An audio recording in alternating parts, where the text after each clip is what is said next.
Today's video is showing you how to make my Quilted Curlers Case sewing pattern. This is a nice and roomy case that opens wide with an easy carry handle and an internal transparent pocket to store smaller items. The soft fabric sides make it ideal for travel, and it can bend to accommodate a mix of items as shown here.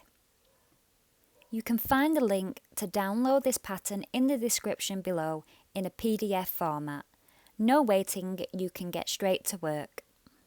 Along with the pattern, there is a fully illustrated instruction booklet and this video to help you through the process.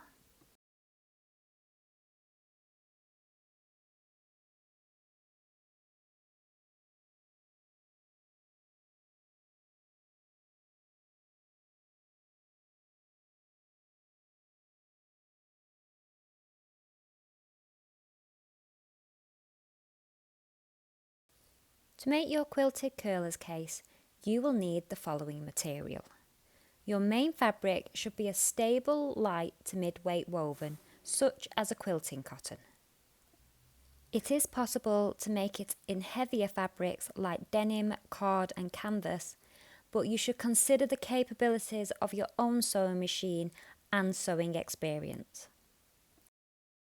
You then require quilting wadding, or batting is another name. This is 4 ounce or about 1 centimetre thickness of loft to it. You can buy pre-quilted fabric. There is a lot available in recent years, or repurpose an old quilt that has damaged areas. For the inside of the case, you need another stable woven fabric. This should be lightweight. Again, a quilting cotton is ideal. Don't go heavy on this. The inside window has transparent vinyl PVC fabric. This is 0.125 millimeters thick. You can use a net or mesh as an alternative to this. You need 2 zippers. I prefer to buy zipper tape that I can cut to length and add my own tabs. If you wish to buy set zippers, the dimensions needed are listed in the pattern. For the zip pull tabs, consider placing 2 on the main zip to allow you to open the case from either side. Finally, you will need polyester thread in a colour of your choice. You can match your fabric or use a contrast, and a lightweight fusible interfacing. You also need bias binding, but you can cut this from your lining fabric so it matches. Again, all dimensions are given in the pattern instructions. Begin by making your quilted main fabric. Do this before you cut out any pattern pieces, as the quilting process can change the dimensions. I like to lie out a layer of lining fabric on the base of my quilting, but this will not be visible in the end case. All this layer does is stop the fluff and debris of the wadding from being drawn into your machine and catching on your feed dogs. This isn't essential, but I find you get a better finish. I've chosen to use this cheap cotton lawn scrap I had to hand that I know wouldn't show through my lining fabric. Over this, layer your wadding. Smooth each layer out so you have no creases, tucks or wrinkles. Press your fabric if you need to. Between each layer, you can use a spray-on fabric adhesive, such as the one shown. I'll leave a link in the description. This just stops the fabric from shifting when under your machine. It isn't essential, but can help you control the multiple layers. Finally, layer the main fabric on top, right side up. Evenly distribute pins or safety pins over the entire surface of your fabric to add further stability. You want to identify the grain line of your fabric and mark this with chalk or another suitable fabric marker. I will be showing a simple vertical line quilting method. You can use any quilting pattern of your choice if you have more experience. We will sew in a straight line stitch along this chart line from edge to edge. To easily manoeuvre the fabric under your machine, roll up from either side like so. You do not need to backstitch at the beginning and end. Use a standard straight stitch and follow the line exactly. I'm using a pink thread to match the colour in my flower print pattern.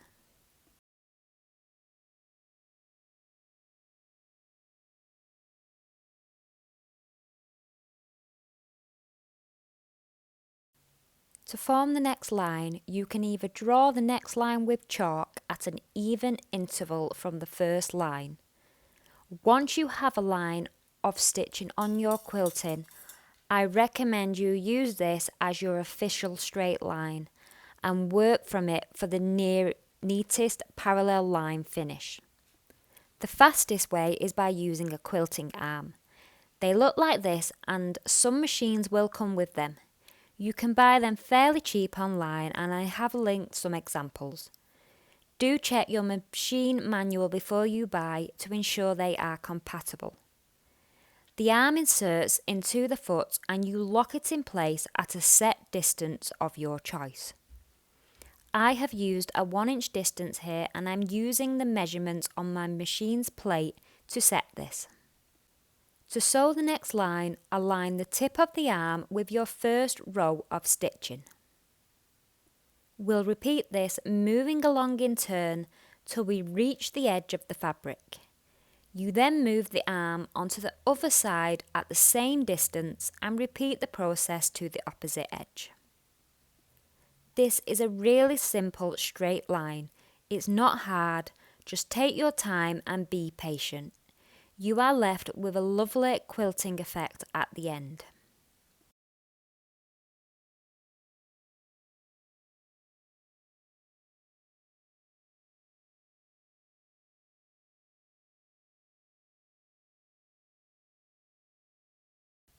Again, you can use any quilting pattern you desire. If you are experienced, feel free to go a lot more complicated and elevate your curler's case design.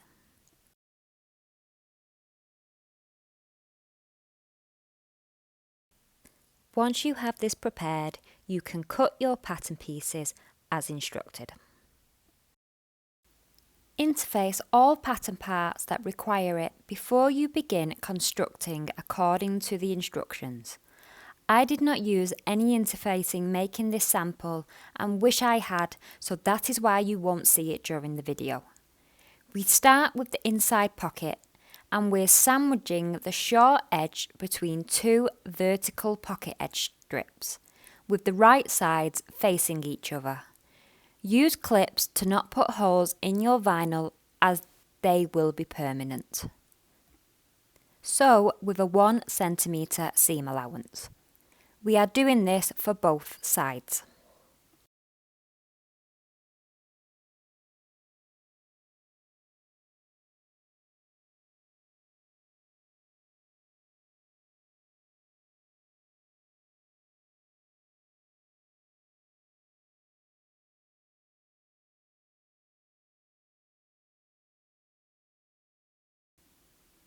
Fold the edge strips away from the pocket window, using your finger to press a sharp edge. You cannot use an iron to press as this will melt the plastic. Do the bottom and top layer and then top stitch 1/8 inch from the pressed edge to secure in place.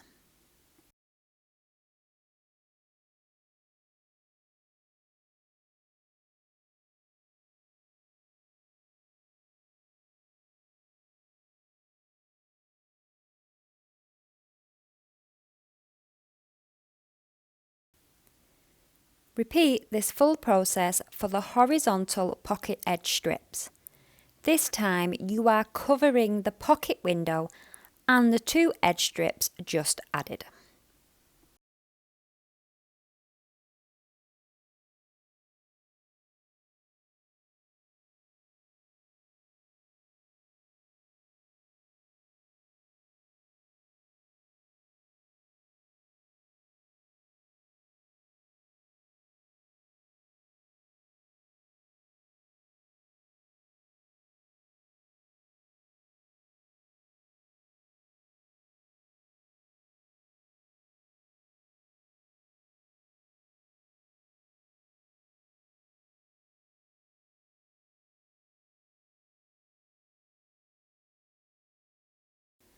Select an edge to be your top. Fold under the raw edge by 1 cm. Do this for the top and bottom layer, encasing the raw edges inside between them. Ensure your iron does not touch your plastic window. Align and secure your smallest zipper in the middle of these 2 layers. You want the zipper teeth to be located about 1/4 inch from the folded edge.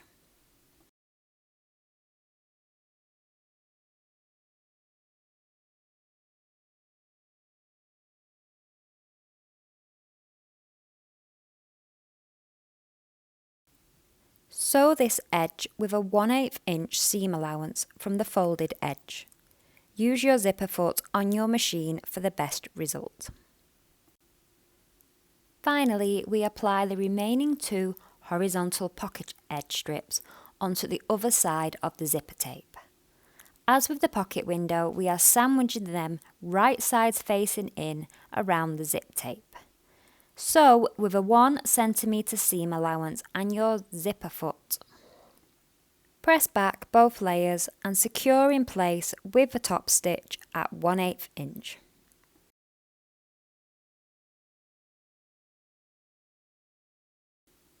Press your handle in half, long edges together, with the wrong sides of the fabric touching. Unfold and press under each long edge by 1 cm.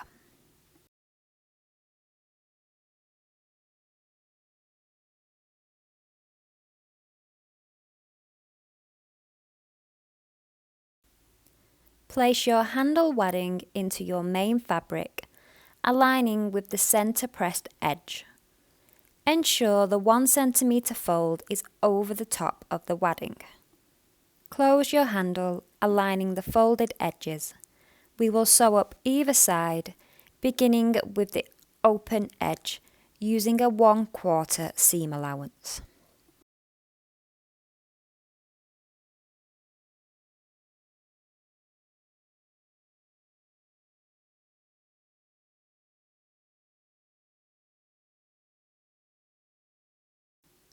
From your main fabric, select the panel you wish to be the top of your case.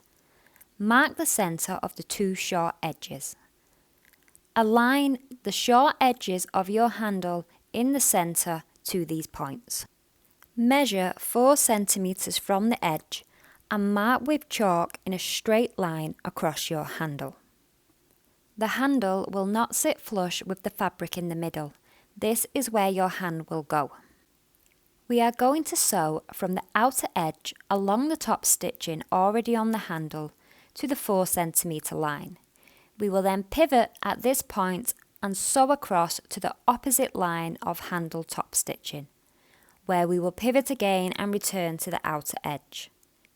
You may also wish to stitch 2 additional lines from corner to corner in a diagonal if you wish for more detail.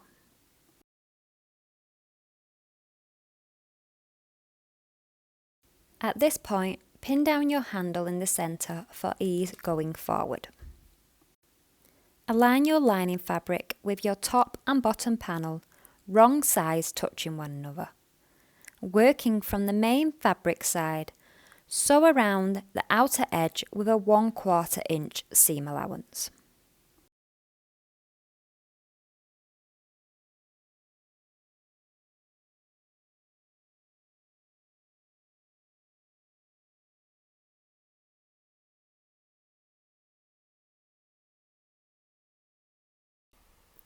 We can now attach our pocket unit we made at the beginning to our top panel.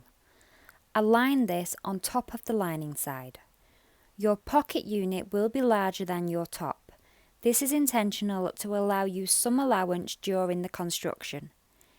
Ensure your zipper is at least 2 cm away from the top edge. Pin in place and sew around the edge of the top panel following the same path as in the previous step. Work from the top side.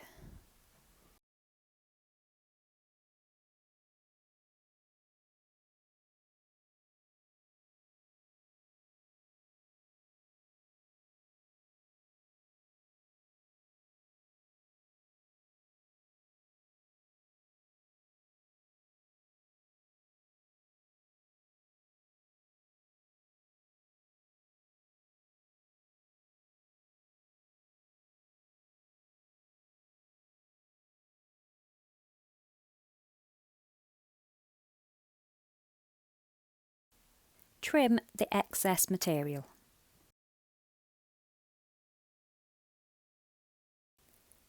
To prepare for later, attach your bias binding around the lining side edge of both the top and bottom panel with a 1/4 inch seam allowance. Ensure it is right side down, and at the overlap fold the edge under so there is no exposed raw edge.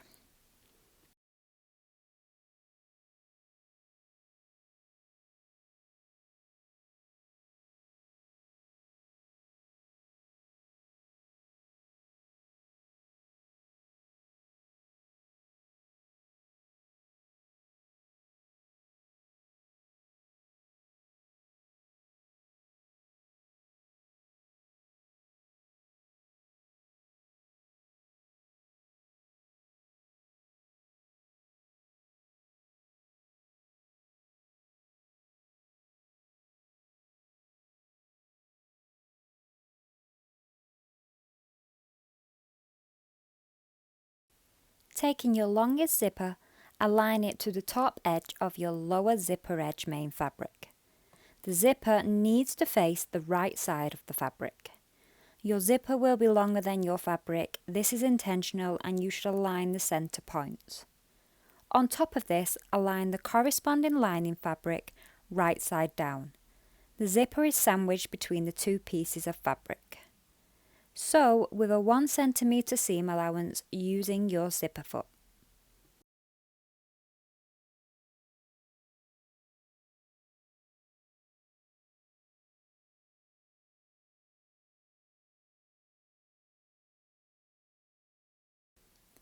Press the fabric the correct way round with your iron. Then top stitch along this edge with a 1/8 inch seam allowance.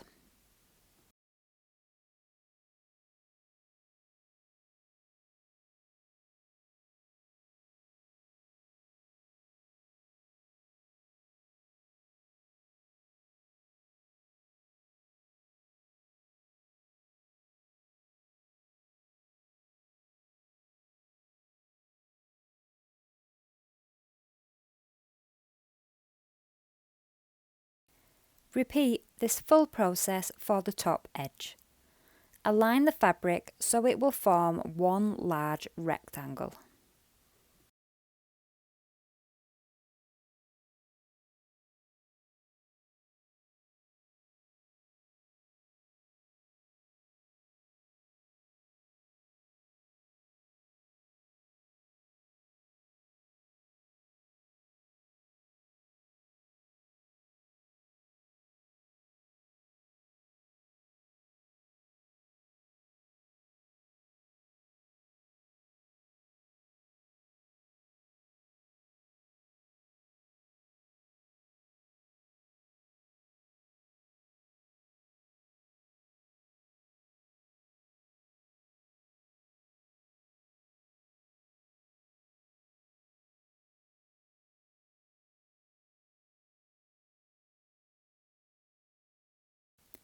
If, like me, you are using zipper tape, attach your zipper pulls now.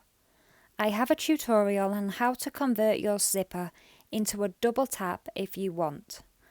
I wish I had when I finished this, but I only had one left in my stash.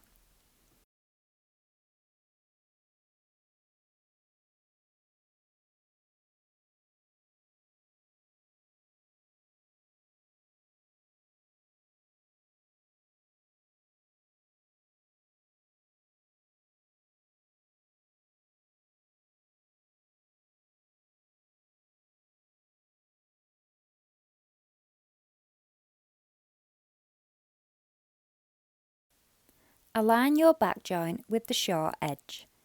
It will be smaller than the zipper section. Place it centrally with right sides together. Turn it over and align the corresponding lining back joint to the other side, right sides down. Sew with a 1 cm seam allowance.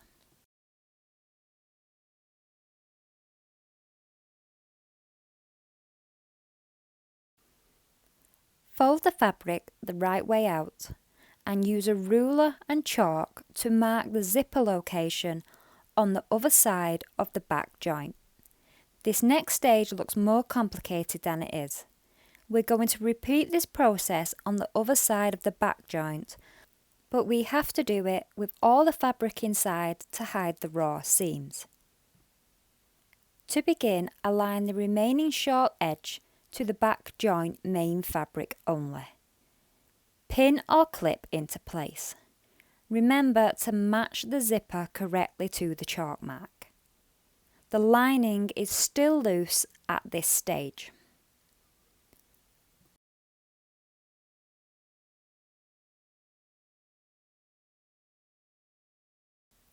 Turn the full unit over and begin rolling from the zipper side towards the clipped end. Bring the lining fabric around and align it with the same edge. This feels tight, but you have enough room.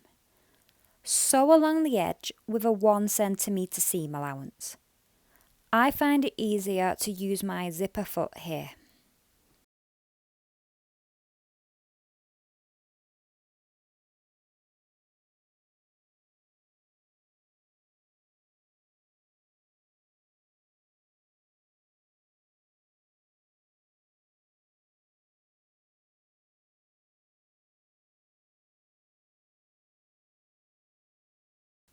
Slowly pull the fabric rolled up inside out and turn the unit the right way round. Just ease it out slowly. You don't have to use a lot of force, it will just begin to unravel once you get the middle out.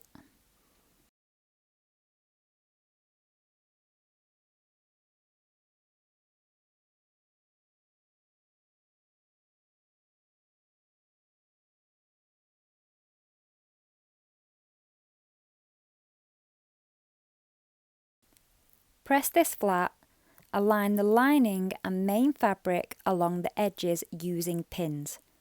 Sew around the edges with a 1/4 seam allowance to baste into place, evening out any sections that are different in height. This makes the next part easier.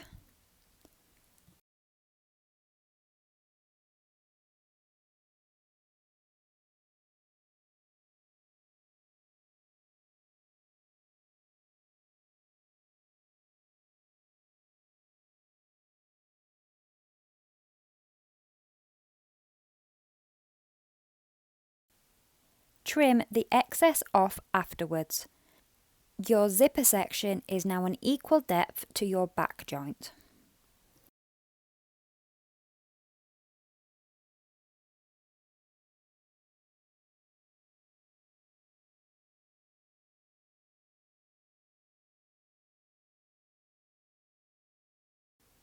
Quarter your side panel and top and bottom panel.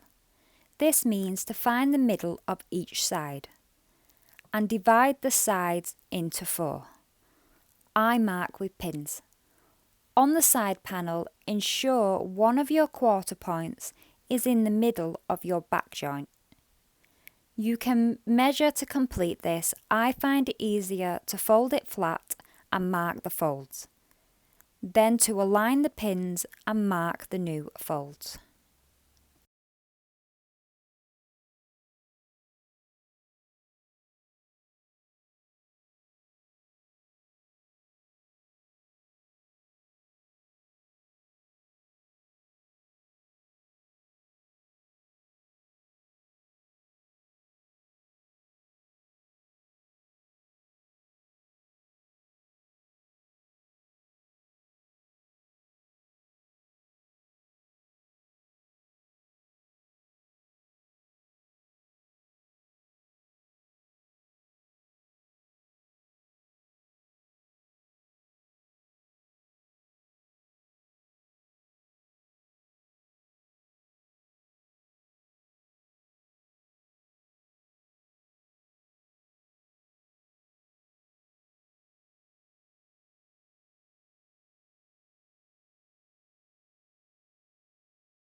We will be attaching the bottom unit to the deeper side and the top unit with the handle to the smaller side of the zipper.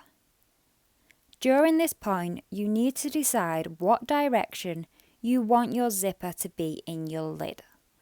I like my pocket zipper to be furthest away from my back joint. It will fit in either direction and you can decide.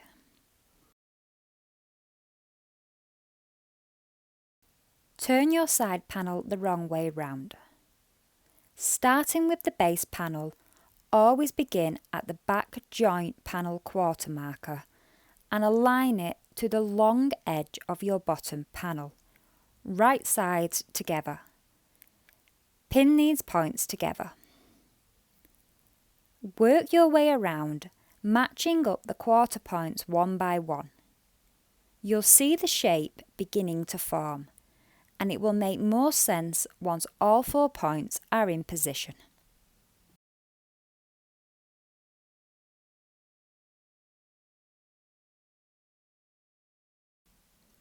Next, continue to pin between each quarter one by one, carefully spreading the fabric so it is even. You may not be able to pin in the exact corner as it will feel tight, but we can adjust this at the machine.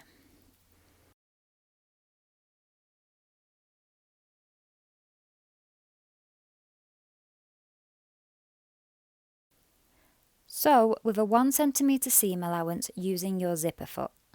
You'll need to adjust your fabric as you work, especially at the corners, to ensure nothing is bunched up below. At the corner points, make a very small snip in the side panel edge to ease the tension if it is too tight. This is not always required, but heavier fabrics may have less movement.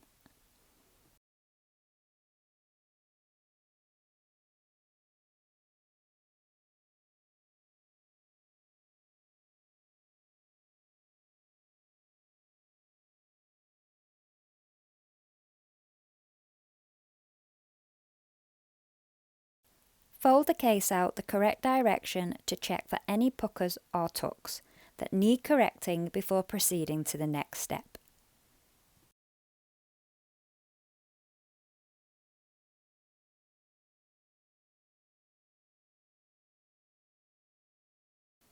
If you're happy, turn the case the wrong way out again and unzip the side zipper a few inches. This is so we can access the zip later and open it to let us turn the case.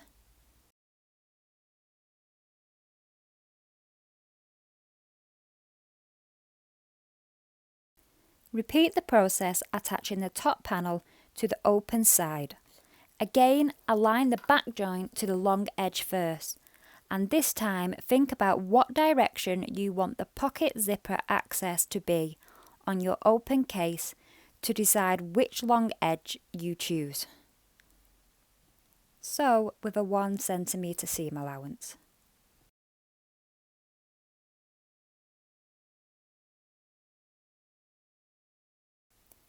Check along your edges when finished to ensure there is no puckers or creases.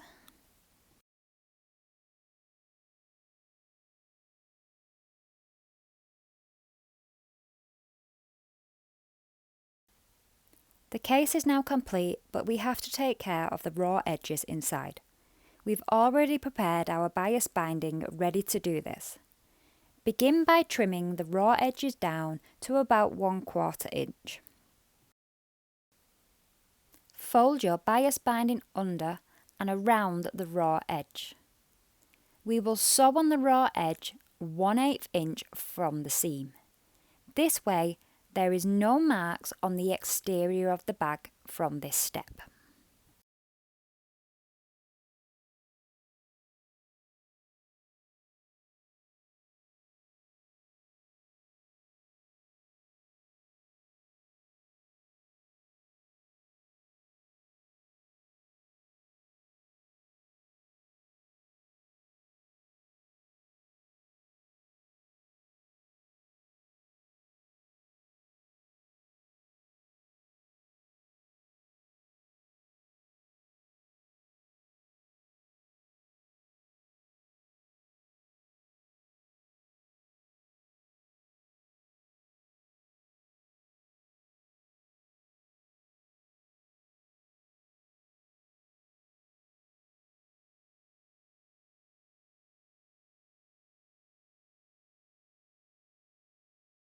Repeat for the other side. Your quilted curlers case is now complete. The inside looks as polished as the outside. Of course, this is called the curlers case because that's what I designed it to fit, my hairstyling kit in a neat handy bag. But you can store anything in it you like. It packs really well as it's flexible and not rigid. I hope you have enjoyed this video tutorial and it helps you make your case. If you still have to buy the pattern, the link is below to take you to the immediate PDF download so you can jump straight in. Also consider hitting that thumbs up and giving me a subscribe if you have enjoyed. I post sewing tutorials for all abilities and your interaction helps get my videos in front of more sewers like yourself. Thank you for watching to the end and happy sewing.